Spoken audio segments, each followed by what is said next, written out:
আজ নিয়ে চলে এলাম বন্ধুরা এক দুর্দান্ত স্বাদের রেসিপি, ভোলা মাছের রেসিপি। দেখেই বুঝতে পেরেছো এই রেসিপিটার নাম হলো মন ভোলানো ভোলা। আর কতটা সুন্দর হয়েছে, তোমরা এই রেসিপিটা না করে খেলে বা পরে স্টেপ বাই স্টেপ কিভাবে করেছি তোমরা দেখতে থাকো আমি এই রেসিপিটা কিভাবে বানিয়েছি। Welcome back to my channel Purabi lifestyle. আমি পুরবী তোমাদের কাছে এক রেসিপি নিয়ে চলে এসেছি বন্ধুরা। আজকের আমি দেখতে পাচ্ছ কি বানাবো। আজকের আমি বানাবো ভোলা মাছের দুর্দান্ত স্বাদের এক রেসিপি, মন ভোলানো ভোলা। তো তোমাদের এই ভোলা মাছের রেসিপিটা দেখতে হবে আমি এটা কিভাবে বানাই। আর আমার সকল বন্ধুদের আমার রান্নাঘরে স্বাগত আর অনেক অনেক অফুরন্ত ভালোবাসা। তো দেখো, প্রথমে আমি নুন হলুদ দিয়ে আমার ভোলা মাছটাকে আমি ভালো করে মাখিয়ে নিচ্ছি। সুন্দর করে মাখিয়ে তোমাদেরকে আমি ফিরে আসছি, দেখাচ্ছি কতটা সুন্দর হয়েছে। ভোলা মাছটাকে আমি সুন্দর করে প্রত্যেকটা ভোলা মাছের গায়ে নুন হলুদ ভালো করে মাখিয়ে নেব। এই ভোলা মাছের রেসিপিটা অত্যন্ত সুন্দর হয় খেতে। একটা একটা করে এইভাবে আমি প্রতিটা মাছ সুন্দর করে, প্রত্যেকটা মাছ আমি এক এক করে সুন্দর করে মাখিয়ে নিয়েছি। এবার যাব রান্নার পর্যায়ে। এটা দিয়ে দিচ্ছি,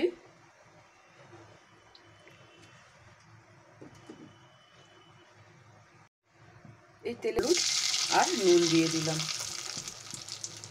যাতে তেলটা গায়ে না ছিটকে পড়ে।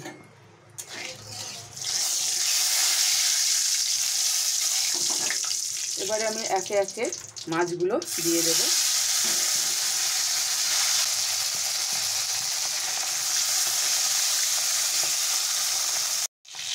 মাছটা আমি বেশি কড়া করে ভাজবো না, হালকা করে ভেজে নেব। সবগুলো মাছ আমি এইভাবে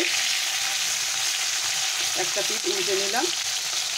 এবারে আমি মাছগুলোকে উঠিয়ে নেব, তুলে নেব মাছগুলোকে আলাদা করে।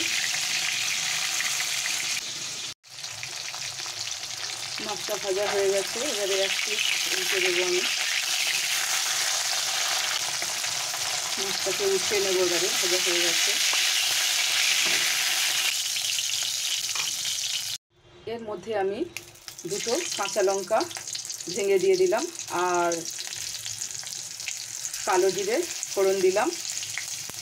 এবারে আমি যে টমেটোটা রেখেছিলাম ওটা এর মধ্যে দিয়ে দিচ্ছি। দিয়ে এবারে এটাকে ভালো করে ভেজে নেব। এই সময় আমি পরিমাণ মতো লবণ দেব। নুন ঝাল মিষ্টি যে যা স্বাদ অনুযায়ী দেবে। দিয়ে আমি এটাকে ভালো করে মিশিয়ে নেব। এই সময় নুনটা দেওয়ার ফলে কি হবে, টমেটোটা নরম হয়ে যাবে। টমেটোটা আমার পুরো পরিমাণে গলে গেছে। এবারে আমি এখানে কতগুলো মশলা দেব। এক চামচ, চা চামচের 1 চামচ হলুদ দিলাম, হলুদ গুঁড়ো।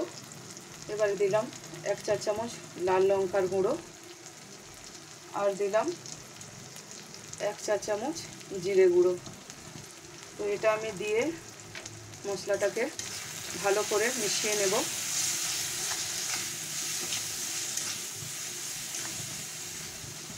আর এতে আমি অল্প পরিমাণ জল দেব, দিয়ে মশলাটাকে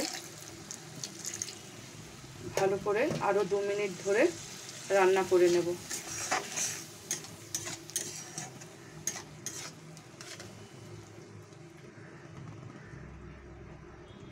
এদিকে আমি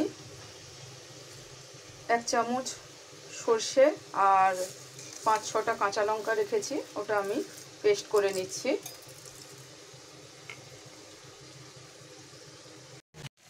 মশলাটা আমার কষা হয়ে গেছে। এবারে আমি ওই কাঁচা লঙ্কা আর সর্ষের পেস্টটা ছেঁকে নিয়েছি, পেস্ট করে ওটা আমি দিয়ে দিলাম। কিন্তু তোমরা যে যেখান থেকে আমার এই ভিডিওটা দেখছো, প্লিজ একটা লাইক কমেন্ট করে আমার ভিডিওটা দেখো। আর ভিডিওটার কোনো অংশ তোমাদের যদি মন ছুঁয়ে যায় বন্ধুরা, তো আমাকে বন্ধু করে আমার পাশে থেকে যেও। আর আমার নতুন বন্ধুরা যারা আসছো, প্লিজ প্রথম থেকে যদি দেখা শুরু করো, একটা লাইক দিয়ে দেখো। আর আমার এই রেসিপিটার কোনো অংশ মন ছুঁয়ে গেলে আমাকে বন্ধু করে নিও। ঝোলটা ফুটে গেছে, এবার আমি একে একে মাছগুলোকে দিয়ে দেব। এই রেসিপিটা খেতে খুবই সুন্দর হয় বন্ধুরা, আমার মতো তোমরাও করে দেখো, তোমাদেরও আশা করি ভালো লাগবে।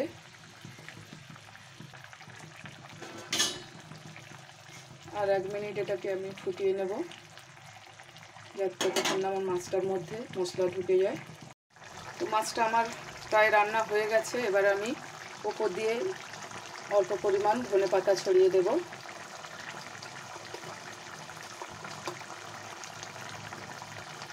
আর উপর দিয়ে, যেহেতু আমি সর্ষে দিয়ে মাছটা রান্না করেছি, তার জন্য আমি উপর দিয়ে একটু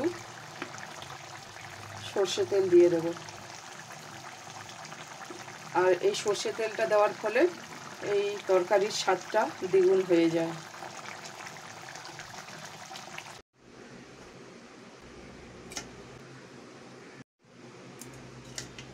তো বন্ধুরা, আমার